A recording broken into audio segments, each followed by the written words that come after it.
Welcome to the NWR Virtual Resources Series. My name is Kerry Stevenson, and first up this morning, we have the investor presentation for Ioneer. ASX code is INR. Joining me today is their CEO, Bernard Rowe. Now, for those of you that don't know, Ioneer is actually the 100% owner of the fully funded Rhyolite Ridge Lithium-Boron Project over in Nevada, USA. It's expected to be the lowest cost lithium producer in the world, and of course, one of the major suppliers to lithium in the US. Bernard, great to see you. I'm looking forward to this presentation. Over to you. Thank you very much, Kerry. Good morning, and good morning, ladies and gentlemen. Thanks for the opportunity NWR.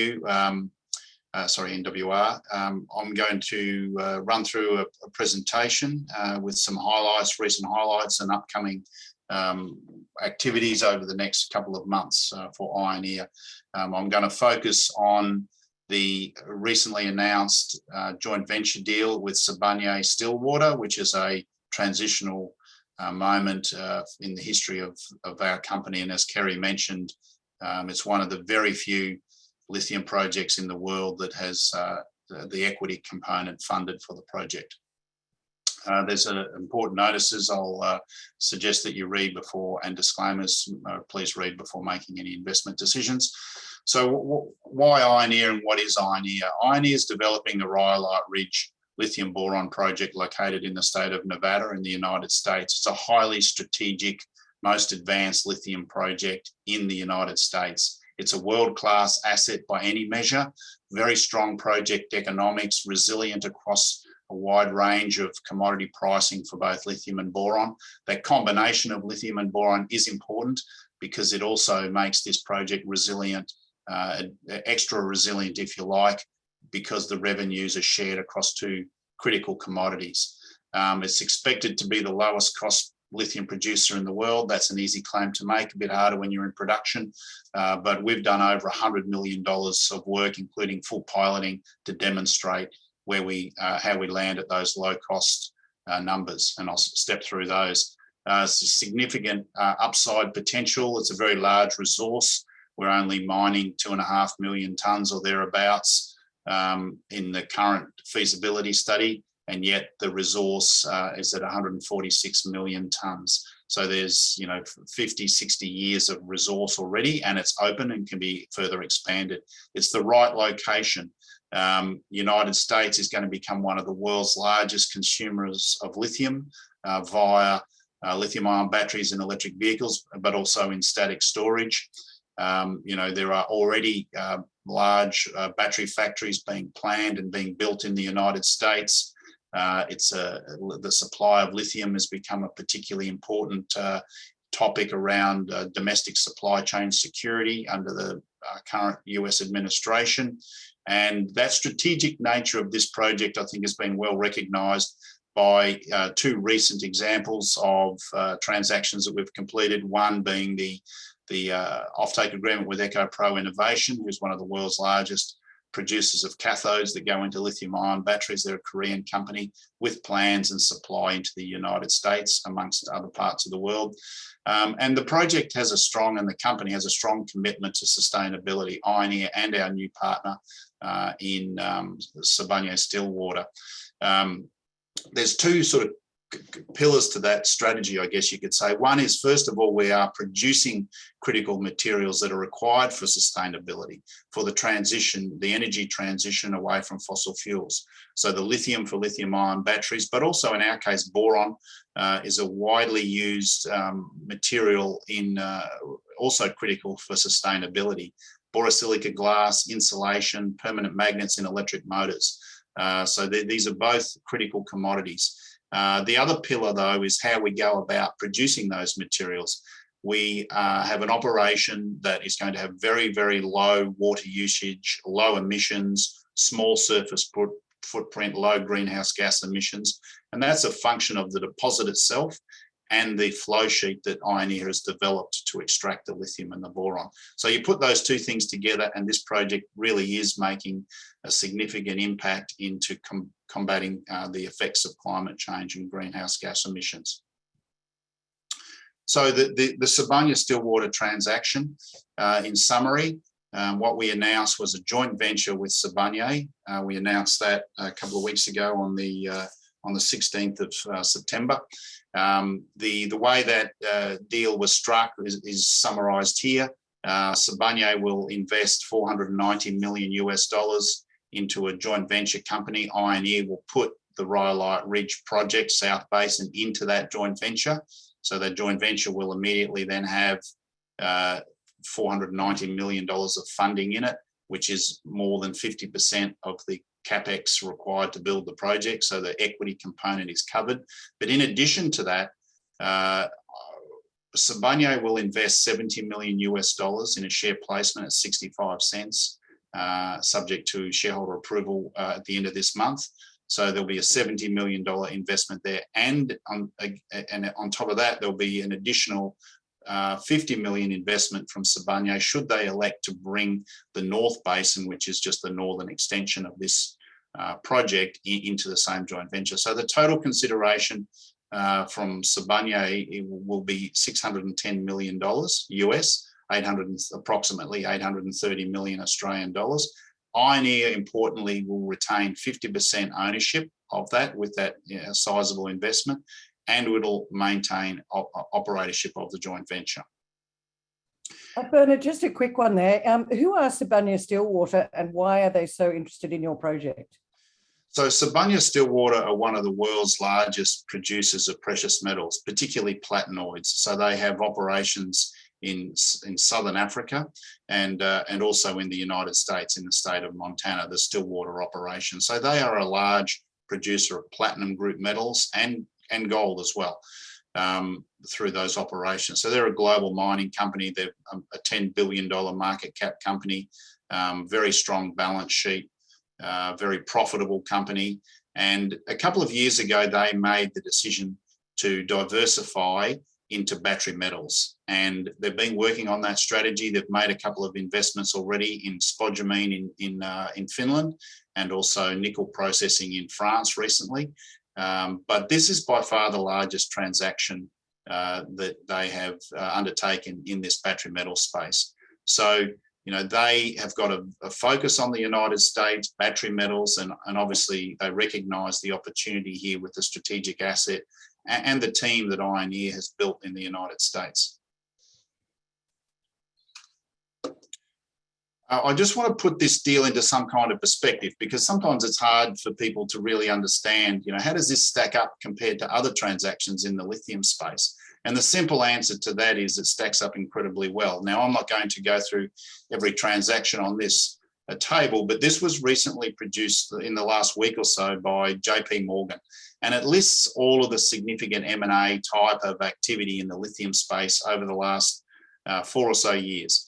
And what you can see here is that the Sibanye-Stillwater Ioneer transaction at $490 million is actually the largest pre-production transaction in the lithium space globally in the last 4 or 5 years. The other numbers that are highlighted there, if you look at those deal values, that they are all producing assets or near producing assets. So in terms of pre-production, this is actually the biggest deal in the lithium sector globally. And that's even without including the additional $120 million that I mentioned through the 70 million placement plus 50 million on the North Basin. So it is a very, very significant transaction. It covers 100% of the equity that's required to build this project. The remaining part of it will be funded through debt funding, and we've been working closely with Goldman Sachs on that. Plus, Sibanye will now assist us in securing that debt. And having a partner with a strong balance sheet, strong cash flows is obviously very important when it comes to securing debt. So what attracted Sibanye to Ioneer? And I think, you know, this summarises it really, in addition to the slide that I put up earlier, but this is the most advanced lithium project in the United States. And that's you know, by a long way, given the funding now that we've put in place. It's on track to be construction ready by the 4th quarter of 2021. And we've completed about 60% of the engineering works now. Key contracts are being awarded. We've conducted a full simulation pilot plant through to end product production of lithium carbonate and lithium hydroxide. Again, it's one of the few greenfields, if you like, projects in the world that has done a full simulation pilot all the way through to the end products. We've completed the environmental baseline studies over a 2-year period. That was completed 18 months ago. They've been submitted and accepted by the Bureau of Land Management. We have binding offtake agreements for boron production and lithium production in place already. We're going to be doing more on the lithium, but certainly we've got significant offtakes already in place. And we have the SIBANYE Stillwater partnership that covers the equity component of the project. And that's why we say this is the most advanced project in the United States for lithium. I just wanted to show this slide, and I'm not going to step through it, but it does nicely show the level of detail that has been done on this project. That what you're looking at here is actually the detailed engineering model. This is the engineering model that has all the design parameters, measurements, quantities of materials, etc., built into it. And then we've produced a rendered image of that. So there is incredible engineering detail that you're looking at here. And this is the model that will be used when construction commences in the fourth quarter of 2022. It's a simple vat leach system that leaches the lithium and the boron from the ore, a bit like what would be used in a copper mine. These tanks are vats. So they're just open vats where you leach with sulfuric acid the lithium and the boron out. And the back part of the process is then the evaporation and the crystallization that's used to concentrate and then extract the lithium and the boron. And that process, there's no new technology here, no black boxes. It's all commercial technology applied to a very unique deposit. And the heart of the operation is the sulfuric acid plant, where we make sulfuric acid on site. So we're not transporting sulfuric acid, we're transporting a very benign sulfur material to the site, making it into sulfuric acid at site. And when you do that, you produce large quantities of energy, heat energy. And that heat is what drives all of the process here, including all the electricity that we need. So this operation will not be connected to the grid or any gas pipeline or any other energy source. Everything is coming from here, from this sulfuric acid plant. And that is zero CO2 power that's being produced in that plant. And that's what makes this so one of the key attributes for its environmental sustainability criteria. So just to touch on a few other points though around sustainability, and that this is a very important topic for both Ioneer and for SIBANYE. We aim to build the most environmentally sustainable lithium operation that's in production anywhere in the world, and how we're going to do that really relates to these sort of characteristics, factors that have been built into the design. So low emissions, CO2 free power, no hydrocarbons other than some backup generators, and that's it. Very low emissions on everything, including that sulfuric acid plant. All our mobile equipment meets very high standard Tier 4 EPA standards for low emissions. The low water usage is because we don't use evaporation ponds. And the water that we use in the leaching process is actually then concentrated through heat generated from steam from the sulfuric acid plant.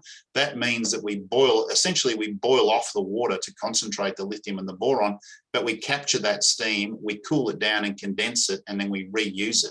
So about 50% of our water is actually recycled water like that. The other 50% ends up being in minerals that are produced through the reactions.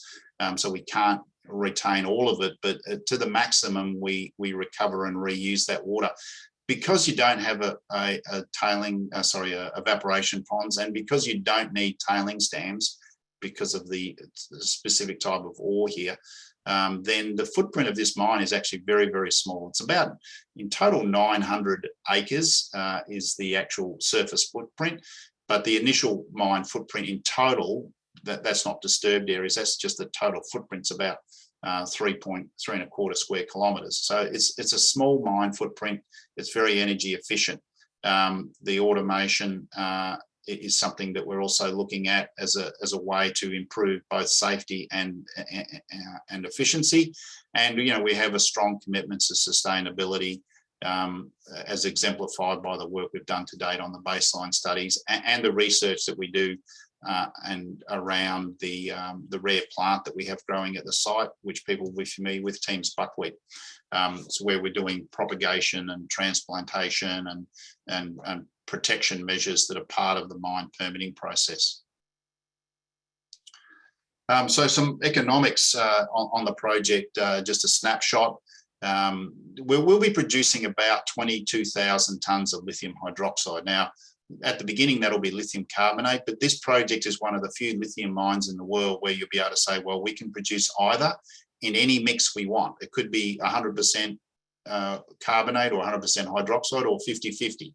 It doesn't matter. You can do either of those. And about 174,000 tonnes of boric acid. So it's about 8 or 9 times as much boric acid tonnage-wise as it is lithium. But in terms of revenue split, it's more like 70% of the revenue comes from the lithium and 30% from the boric acid. So the boric acid is a sizable contributor to the economics of the project, of the order of 100 to 120 million a year from that boric acid production. What that means is we generate an annual revenue of about $420 million. 70-30 split is mentioned there, and the annual EBITDA is around $288 million a year. And remember, this is for 2.5 million tonnes a year of production, which is what's in our DFS, but the resource can easily handle double or even potentially triple that. So there's a lot of expansion upside, which is not yet reflected in these numbers. Kerry mentioned at the outset the low cost targets that we've set for ourselves based on the work that we've done to become the lowest cost producer in the world. And that is underpinned by the fact that we produce 100 to 120 million dollars a year of boric acid. And without that, we wouldn't be able to make those claims. And I'll show you how that we break that down. But the boric acid pays for a lot of our costs. And that means that we can produce lithium for around about $2,500 a tonne.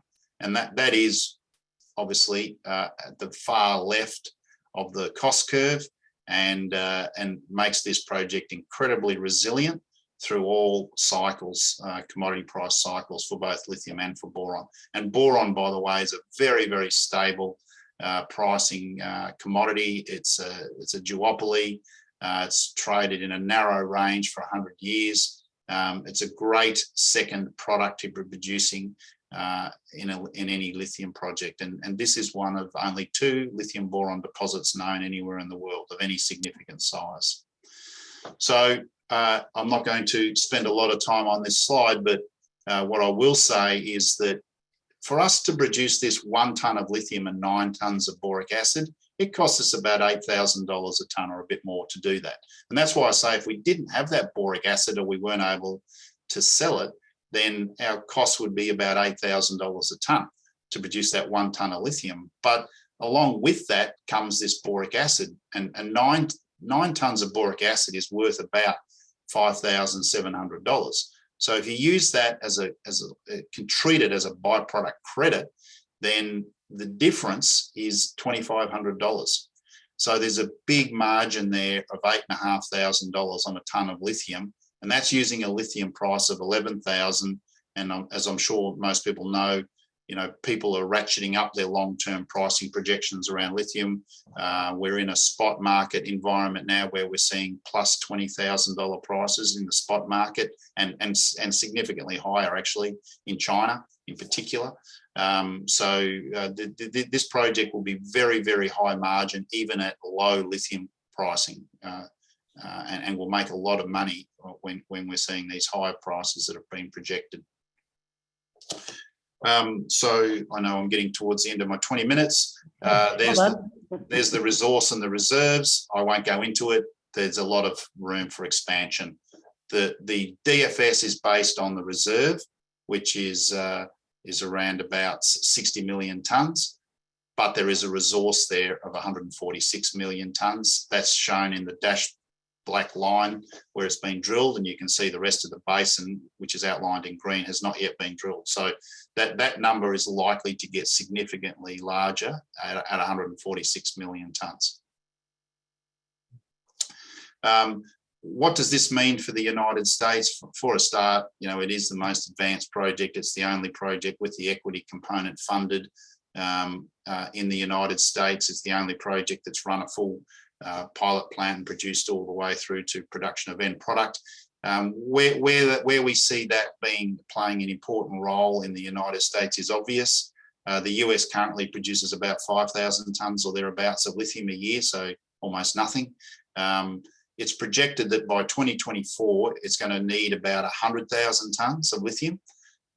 So from 5,000 to 100,000 tonnes. And by the end of the decade, it's probably likely to be 300,000 or 400,000 tonnes, just the United States alone. And this whole critical supply chain issue is obviously very topical at the moment.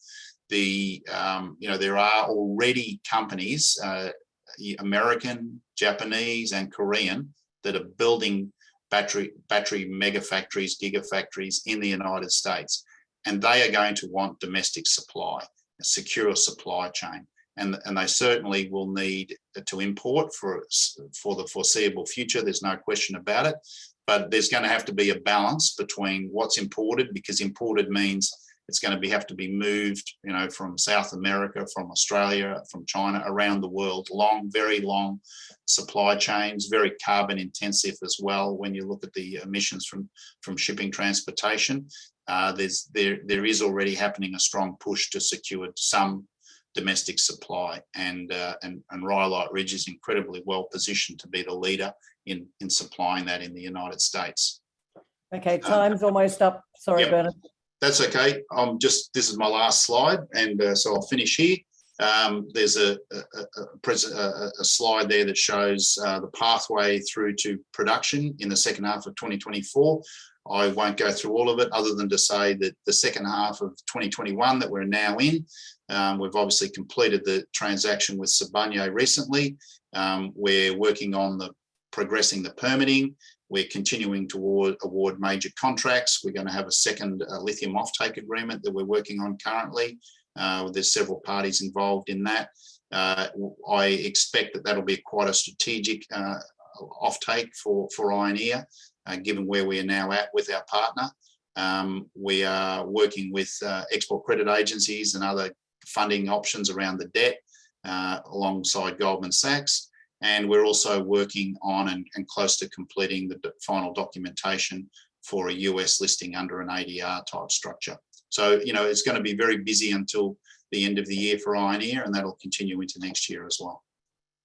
Absolutely brilliant presentation, Bernard, and congratulations on creating so much value for shareholders, but also the sustainability element. We've got a lot of questions here. Ladies and gentlemen, if you'd like to ask a question, please enter it into the Q&A panel down the bottom there on Zoom. First question from Sean. Do you think it will be possible to extract a premium price given the strategic position of your resource? Premium price on the product, I'm assuming the question is about. So yes, I do think that there will be premium pricing around, well-credentialed, ESG credentialed lithium production, and given where it is in the United States. So yes, I do think that will be the case. I'm pretty sure you've answered this one, but I'm going to ask all the questions. You're closer to the lithium market than most people, i.e. being in the US. What are you seeing right now? How bullish is it? I think you said it's damn bullish with all of these mega factories open up. So what's your view? Very, very bullish? Yes, very, very bullish. I mean, we've seen very bold statements, predictions, and more than just predictions, but actually plans in place from the likes of Ford, General Motors, Tesla, Rivian. You'd start tallying up those numbers just for the United States, and you very, very quickly get to hundreds of thousands of tons of lithium required this decade. And on the other side, on the supply side, well, there's very, very few projects that are as advanced enough to be in production in this decade.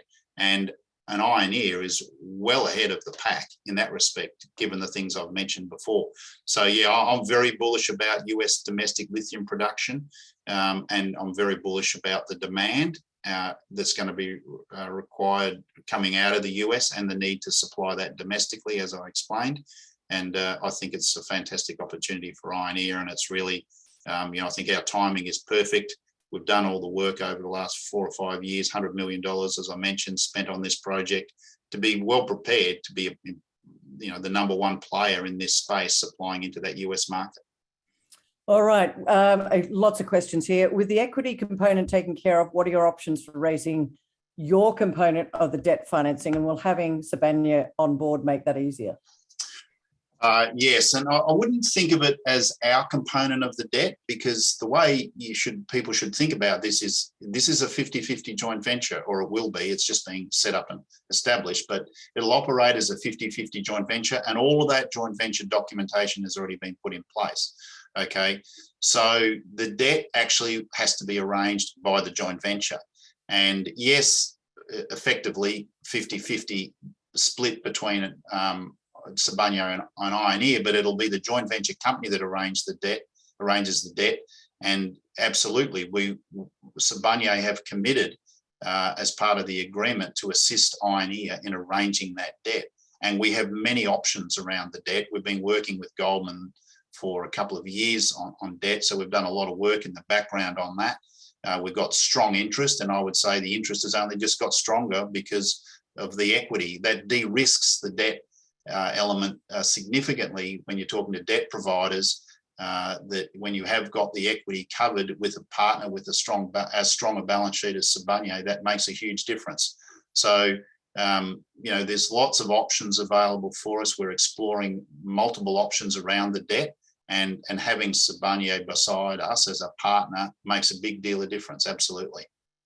Right, I'm not going to get through all these questions because we've only got a minute left. Is this NPV for Ioneer after the joint venture, Bernard? The NPV for the project, is that after the joint venture? The NPV that I showed before was for the as per the DFS. Okay, so that was based on the DFS numbers, so no, it does not include the SIBANYE transaction.